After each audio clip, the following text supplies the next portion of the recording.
Assalamualaikum warahmatullahi wabarakatuh. Saya Safa Nabila ingin mempresentasikan mengenai perkembangan media komunikasi.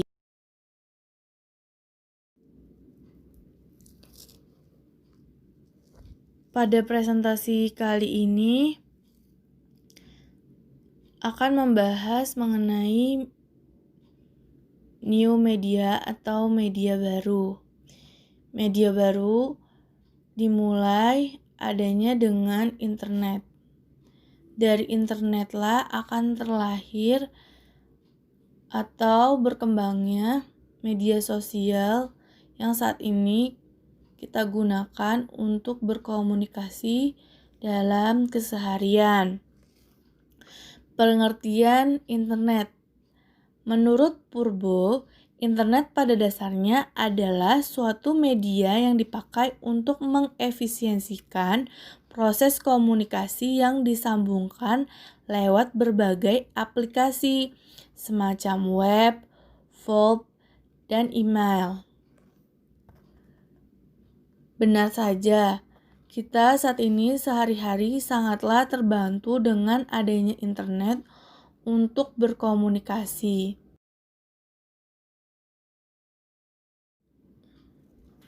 Internet sebagai media komunikasi.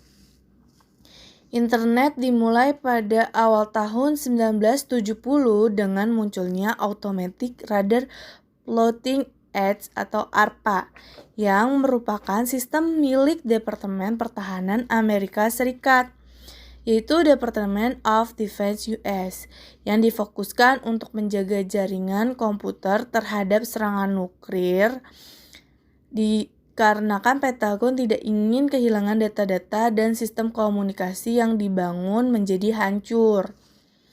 Jadi, awal mula internet diciptakan adalah untuk menjaga sistem keamanan data-data dari militer Amerika.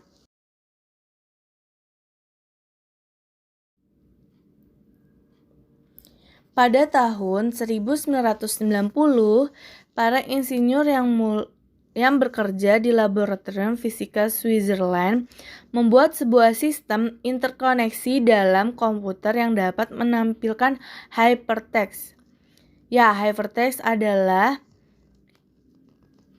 dapat menampilkan teks dengan berjumlah banyak, teks dan gambar visual yang dinamakan World Wide Web atau yang kita kenal dengan www. Situs tersebut dimanfaatkan sebagai sumber informasi berbasis elektronik bagi ilmuwan. Di tahun 1993, ditemukanlah sebuah navigasi yang dapat mempermudah pengguna untuk menemukan apa yang mereka cari, yaitu browser atau alat peramban yang ditemukan pertama kali ialah bernama Mosaic, yang membuat tampilan grafis untuk para pengguna. Pada tahun 1994, Microsoft sebagai perusahaan perangkat lunak terbesar mengeluarkan alat peramban buatan mereka yakni Internet Explorer. Selanjutnya, di tahun yang sama, kantor Yahoo didirikan dan diresmikan pada 2 Maret 1995. Nah, Yahoo ini juga berfungsi untuk mencari suatu informasi atau bisa dibilang yaitu browser. Di tahun 1996, Google mulai dikembangkan. Google merupakan suatu perangkat lunak untuk mencari ataupun alat peramban yang sampai saat ini kita masih gunakan.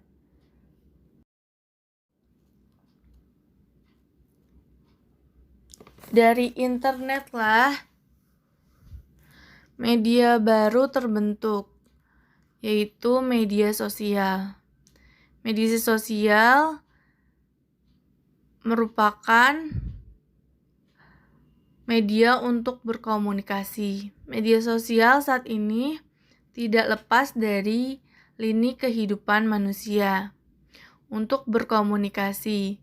dikarenakan media sosial dapat diakses tanpa adanya mengenal waktu ataupun ruang selagi adanya koneksi internet. Media sosial adalah media digital sebagai tempat terjadinya realitas sosial pada ruang waktu tak terbatas bagi para pengguna untuk saling berinteraksi. Para ahli mendefinisikan pengertian media sosial dengan struktur bahasa yang berbeda namun tetap dalam makna dan nilai yang sama.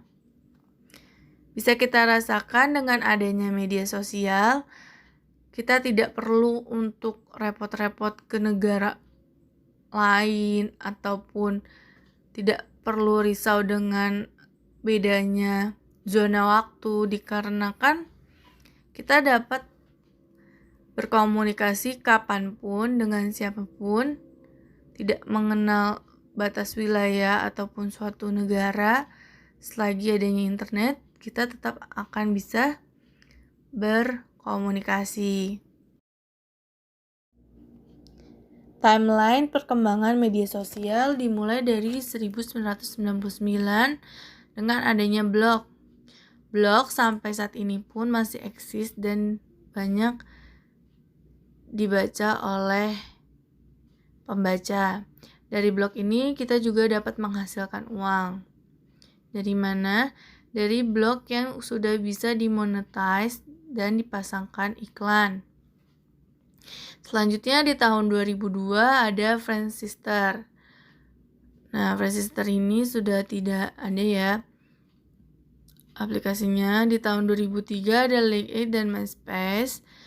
Tahun 2004 ada Facebook. Facebook sampai saat ini masih eksis. Bahkan Facebook telah membeli saham dan memiliki aplikasi Instagram. Dahulu Facebook bisa digunakan tanpa batas usia, namun di tahun 2013 penerapan batas minimum usia telah diberlakukan.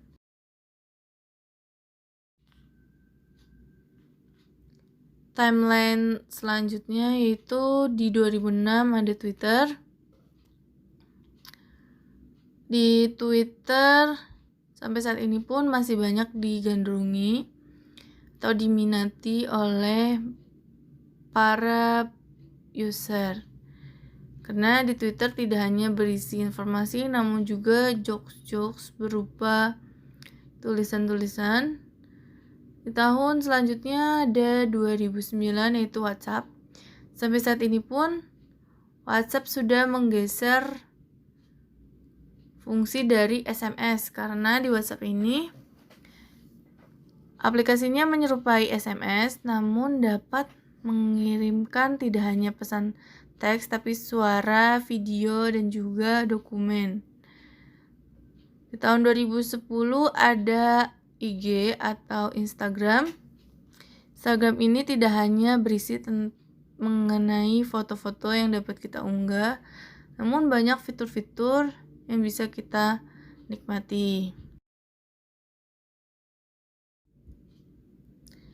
Selanjutnya media sosial yang sedang digemari saat ini di tahun 2020 di Indonesia. Yang pertama itu ada TikTok. TikTok yang kita kenal seperti sekarang awalnya tidak muncul sebagai TikTok.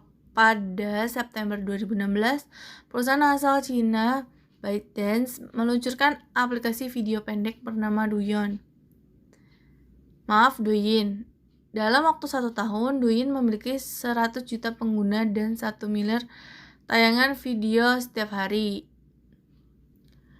Nah, dikarenakan banyak peminat, makanya TikTok ini melebarkan sayapnya tidak hanya di negeri Cina, melainkan ke negara lainnya yang dapat diunduh secara gratis di Play Store ataupun App Store. TikTok ini pada awalnya di Indonesia tidak begitu disukai ya karena dinilai TikTok hanyalah untuk orang-orang yang alay dan banyak orang yang menganggap tidak jelas karena hanya berupa video orang yang dance ataupun tidak jelas intinya. Seperti kasus yang terjadi pada Bowo. Dulu dia dihujat, tapi saat ini banyak orang-orang yang telah menginstal TikTok pada smartphone masing-masing. Selain itu, TikTok sangat disukai banyak orang dikarenakan di TikTok ini tidak seperti algoritmanya, tidak seperti Instagram. Karena di TikTok tidak perlu followers banyak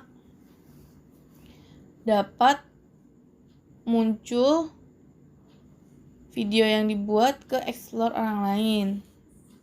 Contohnya, misalnya saya membuat video TikTok walaupun saya tidak memiliki followers yang banyak, video saya dapat muncul di explore orang lain dan mendapatkan FYP.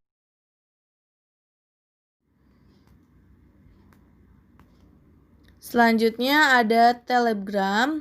Telegram adalah sebuah aplikasi layanan pengiriman pesan instan multi-platform berbasis awam yang bersifat gratis dan nirlaba. Klien Telegram tersedia untuk perangkat telepon seluler dan sistem perangkat komputer.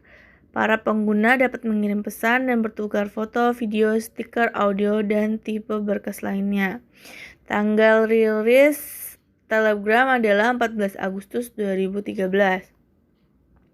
Selain itu, Telegram menjadi kesukaan untuk orang-orang yang suka film karena di Telegram dengan mudahnya menonton film-film seperti film ataupun drakor series. Jadi mempermudah. Selain itu banyak bot-bot yang bisa mempermudah kegiatan sehari-hari. Slide 10 ada LinkedIn. LinkedIn dimulai di ruang tamu pendirinya yaitu Reid Hoffman pada tahun 2002 dan diluncurkan secara resmi pada 5 Mei 2003. Sedangkan CEO LinkedIn saat ini adalah Jeff Weiner dengan manajemen yang terdiri dari eksklusif berpengalaman dari perusahaan seperti Yahoo, Google, Microsoft, TiVo, PayPal, dan Electronic Arts.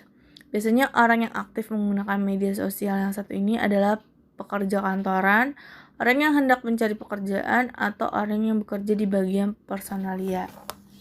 Lebih saat ini ketika pandemi, LinkedIn ini sangat banyak digunakan oleh masyarakat Indonesia dikarenakan untuk mencari pekerjaan. Kita ketahui di saat pandemi banyak sekali orang-orang yang di PHK atau dirumahkan. Maka dari itu banyak juga pengunduh LinkedIn untuk mencari pekerjaan.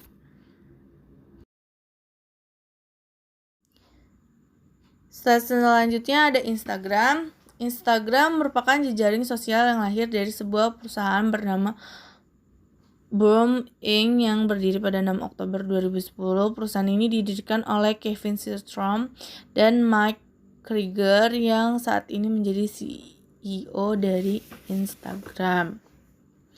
Nah, di Instagram ini tidak hanya untuk jadi media sosial, namun juga menjadikan tempat bisnis. Terlebih di Indonesia, saat pandemi ini, orang-orang lebih memilih karena keadaan memilih membeli keperluan seperti